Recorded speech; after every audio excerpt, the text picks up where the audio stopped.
Guys, the DOS is back, and this time round I'm showing you how to win the Commonwealth shared scholarships. This is already open and you need to check it out. Let's get started. There are three Commonwealth Masters Scholarship programs. The first one is the Commonwealth Masters Scholarships. This one is very popular and many nominating agencies are nominating people for this. Maybe if your government was a former British colony, it is one of the nominating agencies through their Ministry of Education. There's also the Commonwealth Distance Learning Program. This one you can learn from home and you get a UK masters, and this is also very popular among those who are industry professionals who don't want to travel to the UK.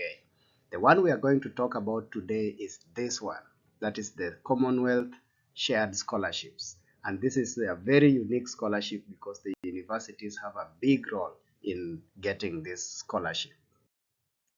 Now, this is why they are called shared scholarships, because the universities share the cost of this course with the Commonwealth Scholarship Commission.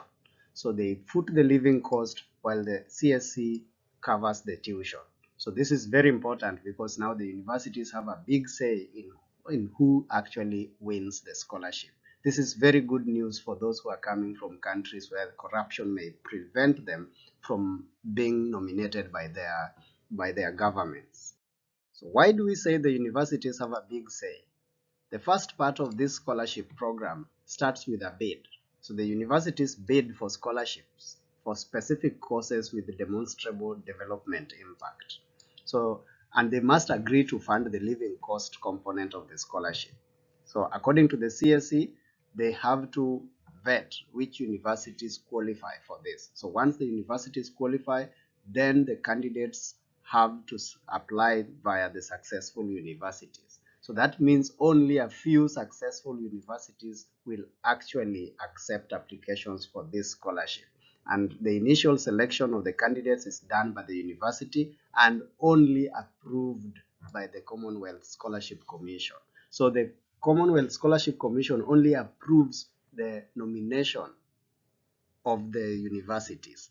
They are not involved in really filtering the candidates. Once the successful universities filter the candidates, then the CSE only confirms eligibility.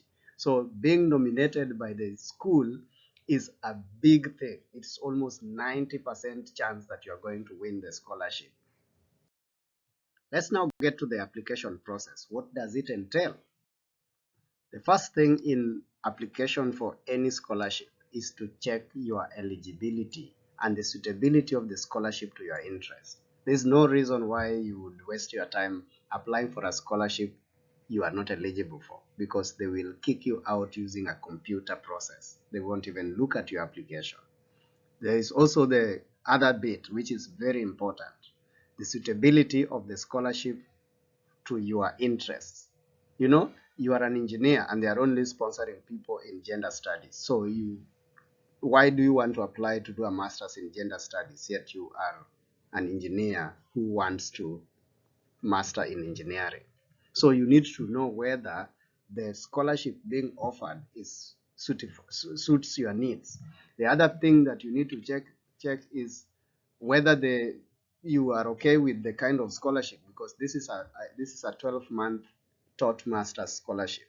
Maybe for you want to get into a research-based master's scholarship, so you don't want to get into a taught program where you have a very little research component. Or maybe the courses that are being offered in the scholarship scheme are not part of the things you want to study. So you need to check if this scholarship is suitable for your needs. The next thing is to check the CSC website and see the development themes and the courses offered under them to see whether they actually fit your career interests. Every university bids using particular courses, and the courses fit in one of these 6 themes.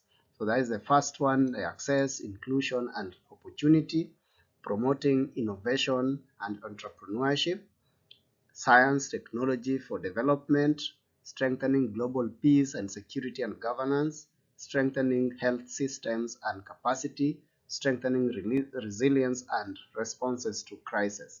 Now, the courses offered under these themes differ, and different universities offer different courses, and they only win bids to particular courses. So you'll find one university, let's say Oxford, has won bids for just 4 courses under one or two of the themes.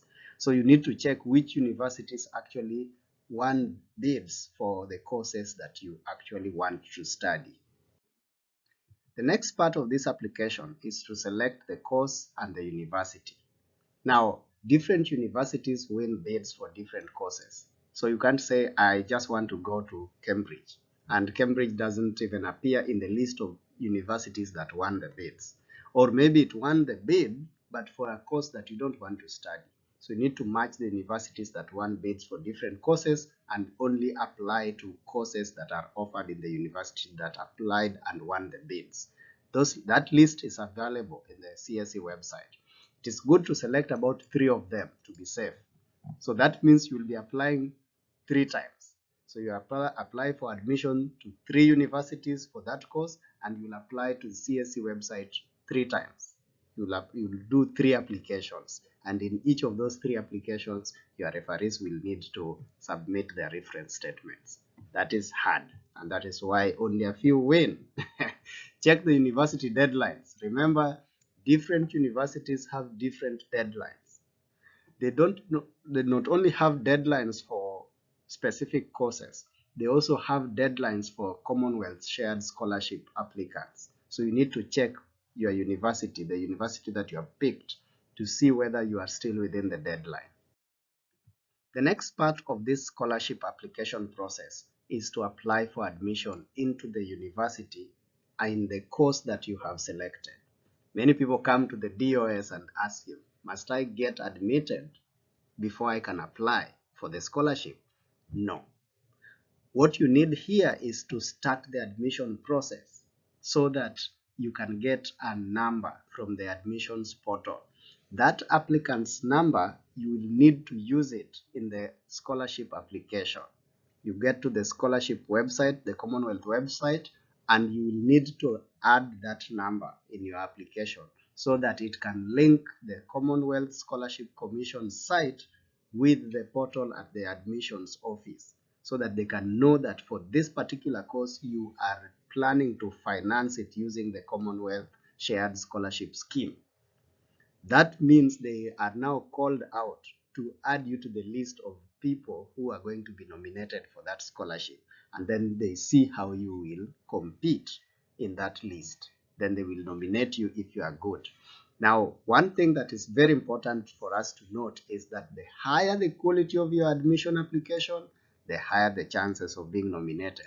Why? Because universities have ego.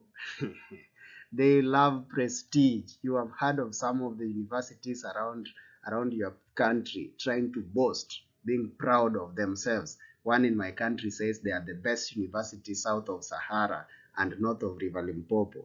Those are bravado that shows the pride that universities have. And therefore, admitting you must come with that kind of prestige. And you need to show it when you are doing the application. And this quality of admission application is in the strength of your personal statement. I really emphasized this when I was giving the video on personal statement. You need to check it out. Next, you need to go to the Commonwealth Scholarship portal and apply for the scholarship. And when you get there, there are surprises that you need to prepare for. They will ask you to write a personal statement. You don't need to get to the portal. When you are doing the application, then you want to draft a personal statement quickly as you do the application and then submit. That is bad manners. It's a bad idea for those who want to win. The best thing is to log into the portal, register, and see what kind of questions they are asking in the application, so that you can plan, write them in prior, get some friends, or you can contract the DOS to look at them for you, and then you can now just copy them from your Word document and paste when you have already refined them. Look for these essays. The personal statement they are talking about here is different from the one you used in the admission, because the one for admission is about the university. It is all about the university and the course that you are going to take and what you plan to do with this and whether you have the requisite skills to succeed in it. They will also want you to write a personal statement in the CSE portal. This personal statement will now focus on you as a person as regards the theme that you have picked, how you are fit for this kind of scholarship. They want to see whether you are fit for this scholarship based on your innate features. So that is very important. It's different from the university one. The university one is more of academic success skills in relation to the innate skills that you have that could actually predict academic success in, and especially in your career. So don't confuse the two. I'll give a bit of detail on this later. Now, there is another essay on future career plans. This one is almost the same as what you have in the Chevening career plans essay. Just look for the video where I did these 7 Chevening essays. You will get the section and learn what it means. Then the benefit to your home country, I'll give a detailed explanation later in this video. Then there is also voluntary and leadership experience. This is almost the same as the Chevening leadership essay, except that it is a bit shorter, but you need to use the same methods that I explained in the Chevening leadership essay. Look for the Chevening essays video. You will get the details there. Now let us look at what will make your application stand out. The first thing, because this is an academic program, is your academic merit. Now, apart from your grades, there is a context that your referees will give to that grade that would make it stand out. They will say that you are part of the top 5% of the class, because you may have an A, but if you have an A in a class that almost 90% of the people got an A, then it is not a big deal to actually have an A. Then your referees will be useful in giving context to your A. They will say that you are in the top 2% or top 3% of your class. That is very important, and you need to tell your referees about this so that when they are writing your reference statements, they will include which percentile of the class you actually appear. Then the quality of your study plans. What do you want to do with this masters? That one is almost the same as the Chevening career plans essay. Go to the Chevening essays video. I've done a very nice breakdown on what you need to do there. Then the next thing is the development impact. This one is called the benefit to home country essay. You'll find it in the portal. Very important. Let us break this down. On academic merit, there are certain things that give you an edge over the rest. The first thing is whether what the referees say your position in class is. Maybe you have it in your transcript, I don't know, but most transcripts just say what you got. If you got 90%, then the whole class may have gotten 94, 95. So maybe 90% is the class average. So you need to give context to that. Then there are also academic awards that you may have gotten. These ones do not have to appear in the referee statement, but you can declare them when you are writing your personal statement. You can also talk about publications and projects that you have done, or any academic honors that you have. Very important. On the quality of the study plans, this one there is no need of giving so much details here. I have already given details on the Chevening essays. Go and look for the portion talking about study plan, the study in the UK essay. Very important. You need to see how your UK studies will actually fit in your career plan. It needs to fit nicely without being stitched. Okay? That is very important. Go and check that. Now, on development impact, you need to explain how your studies will help your country. Remember, the Commonwealth Scholarship Commission is under the UK government, given under their foreign policy to ensure they have strong interaction with their former colonies. So this is very important to them to see that whatever applicants they pick for this scholarship will actually go ahead and develop their country.